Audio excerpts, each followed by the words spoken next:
guys! Day 3 of our vlogging. Nagsusuklay na nga ako ng mga panahon na yan kasi nga may pasok ang ate mo. Kaya yan, nagsusuklay ako. So, kung makikita nyo dun sa sa may intro, nakapagpalit na ako nun kasi yung intro ko talaga na para dyan talaga is na-delete ko talaga siya Kaya nag-intro na lang ako. So ayan, may papakita akong binili namin kahapon sa church. May nagtinda kasi dun kahapon. Ayan, yung mga ipit. Kala mo talaga endorser siya, be.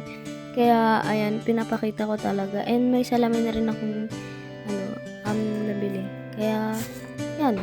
Tapos binalik ko ulit sa may lagayan. Ayan, nagsuklay ulit ako. Ayan yung kaklase ko, guys. Ayan, kinuha niya yung cellphone ko ba?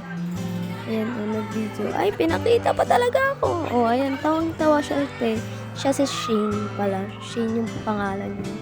And yan, tinikpan yung camera kasi gusto niya daw ipatayo. Yan, ganda niya no, guys. And, kung ano-ano na naman yung ginagawa niya talaga sa cellphone ko kasi gusto niya daw sumama sa vlog. Yan, pinakita talaga ako. Wala pa akong ayos niyan kasi kumakain pa ako and ang kinakain ko dyan is money. So, kung mapapansin nyo, wala na akong vlog hindi na ako nakapag-video nung papunta ng school kasi nagmamadali na rin po akong pumunta ng school. Kasi anong oras na akong pumunta ng school Kaya yun, talaga naman, pinakita niya yung sarili niya So, nasa labas kami niyan kasi naglilinis sila sa loob. Kaya, ayan, andito. Nakita nyo yun, guys. Sumayaw-sayaw si Shane. So, ayan, kain ng kain yung ate mo. Kala mo naman talaga hindi siya kumain ng umagahan. Kaya yan, kain siya ng mani. Kasi, nag-crave ata ako niyan. So, papunta naman kami dyan sa roadside cafe kasi nga magkakape kami.